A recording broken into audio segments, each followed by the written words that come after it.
Now, question number 5. Differentiate in first part sin x with respect to cot x. Almost same thing which is actually calculated in or discussed in exercise 2.4. There we have actually algebraic function. Now we have two trigonometric functions. We have to differentiate one function with respect to another function. So the process is actually we just applied name or giving a name to both of these two functions. So giving a name to sin x, let y is equal to sin x, so this will become y, and then with respect to, this is actually will become differentiate y instead of sin x. We just giving a name to sin x to y. So differentiate y with respect to, and suppose or let cot x is u, as let y is equal to sin of x and let u is equal to cot of x. Exactly the same thing which we have already used in our exercise 2.4. So now that will become differentiate y with respect to u. So when we apply differentiation of y with respect to u, we have to just calculate dy by du. So this is actually the final requirement of calculate dy by du. But y is the function of x, so from here we have to calculate dy by dx, and u is also the function of x, so from here we have to calculate du by dx, and then applying chain rule both of these two derivatives, then we calculate we will calculate dy by du actually. Now we start. Let y is equal to sin of x. Let y is equal to sin of x. Differentiate with respect to x, dy by dx, and derivative of sin x will become cos of x, and then let u is equal to cot of x or cotangent x. Differentiate with respect to x, du by dx will become as the derivative of cot is minus cosecant square x. Now we have two derivatives, du by dx and dy by dx, and by applying chain rule or joining these two derivatives, we will calculate actually dy by du. Now by using chain rule, dy by du is equal to dy by dx into dx by du. So just putting these two values, dy by dx is cos of x, and then dx by du, but we have here du by dx which is minus cosecant square x, and now when we change it to dx by du or taking reciprocal, that will become minus 1 over cosecant square x. So this is actually a value of dx by du which is minus 1 over cosecant square x. So finally we have dy by du is equal to cos of x, and this minus here, and 1 over cosecant square is actually sin square x. So that is actually a derivative sin x with respect to cos x will become minus cos x into sin square x. Almost the same thing again, you have to differentiate sin square x with respect to cos 4x.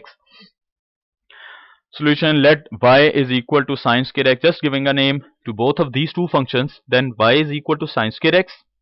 Differentiate with respect to x, that will become dy by dx, and when we apply derivative on sin square x, first we use power rule which is 2 sin x containing power 2 minus 1, and then derivative will apply on sin of x. This is actually like 2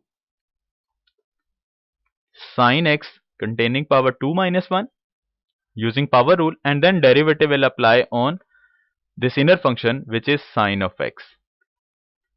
So we have 2 sin x, and derivative of sin x will become cos of x. And our next part, u is equal to cos 4x. Let u is equal to cos 4x. Now differentiate with respect to x, du by dx, again using a power rule, 4 cos 4 minus 1 which is 3, and then derivative will apply on this inner function cos of x, which is differentiation of cos of x will become minus sin of x. So we have minus 4 sin x into cos cube x. Again we have two derivatives, dy by dx and du by dx. So joining these two derivatives by using chain rule, dy by du is equal to dy by dx into dx by du.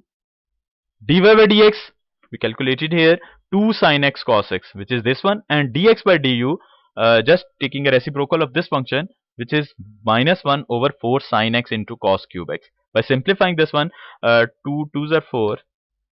So in denominator we have 2. This sin x will be cancelled out to this sin x, and cos x, by dividing cos cube x, will become cos square x. And this is actually dy by du. Finally we have dy by du is equal to minus 1 by 2. This 1 over cos square, actually secant square x. Now question 6.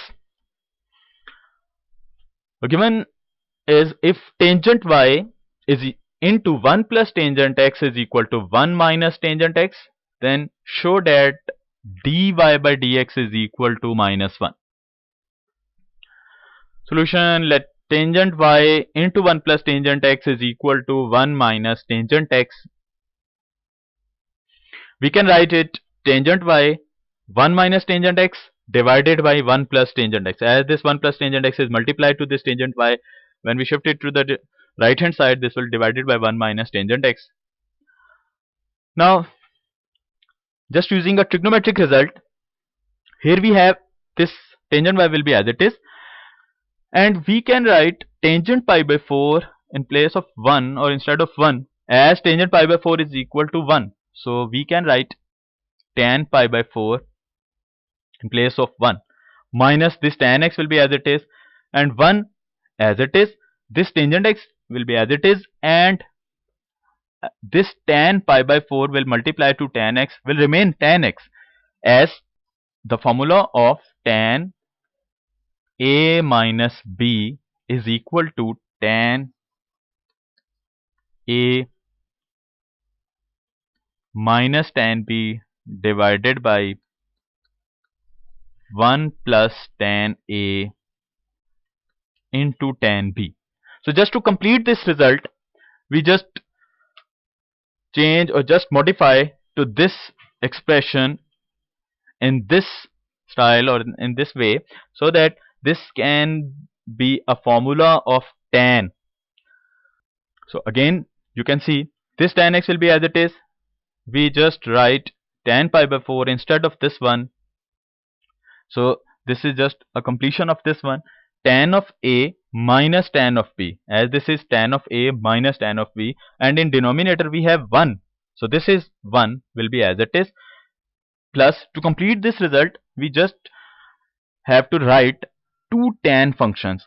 One is tan x, but there is no other tan functions, so we can write tan pi by 4 as there can be written as like 1. So just tan pi by 4 in place of this 1, which is actually the complete formula of like this one.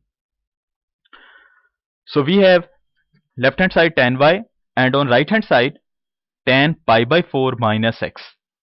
Just to merge this formula, comparing these left hand and right hand side, we have y is equal to pi by 4 minus x. Now this is a simplified form of this given expression, y is equal to pi by 4 minus x. Now differentiate with respect to x, dy by dx. This pi by 4 is the constant term, so derivative will become 0, and a derivative of minus x will be minus 1. So this is actually our required result, which we have to show that dy by dx is equal to minus 1. So again you can see we just change this function into this formula of tan x instead of applying differentiation from here. If we apply differentiation from this part, then that will be a very complicated expression, a very complicated situation to applying differentiation on this part. So rather to apply differentiation, we just use a technique to convert this trigonometric function in a generalized result of tan function. So we have just a very simplified form which is y is equal to pi by 4 minus x. To differentiate, we easily get our required form dy by dx is equal to minus 1. Question 7. If y is equal to square root 10x plus square root 10x plus square root 10x and this is repeated up to infinite times, then prove that 2y minus 1 dy by dx is equal to secant square x. Solution: a given expression y is equal to this one 10x plus 10x plus 10x in square root form up to infinitely terms. So just squaring on both sides, this left hand side will be y square, and when we'll apply differentiation, when we apply actually squaring on both sides, then this square root, this first square root will be cancelled out by our square. We have this 10x plus this will be remain same 10x plus square root 10x plus square root 10x up to infinite terms. So you can see again, just to square on both hand sides, that will become y square, and on right hand side when we apply squaring or when we take a square of this part, then this square root will be cancelled out. We have just 10x plus this will be remain same 10x plus square root 10x plus square root 10x plus square root 10x up to infinite terms. So this y square will be as it is, this 10x plus this is actually the y. This is actually y which is given our question. Now we apply differentiation, differentiate with respect to x. Left hand side will be by using our power rule 2y and then 2 minus 1 dy by dx is equal to derivative of tan x is secant square x plus derivative of y will be dy by dx. As we have 2 dy by dx on both hand sides, left hand side and also on right hand side, so convert it to the or shift it to the left hand side. This dy by dx will become minus dy by dx by shifting to the left hand side, and on right hand side we have just secant square x. Now taking a common dy by dx as a common factor, so we have 2y minus 1 dy by dx is equal to secant square x, which is our required result. So hence proved.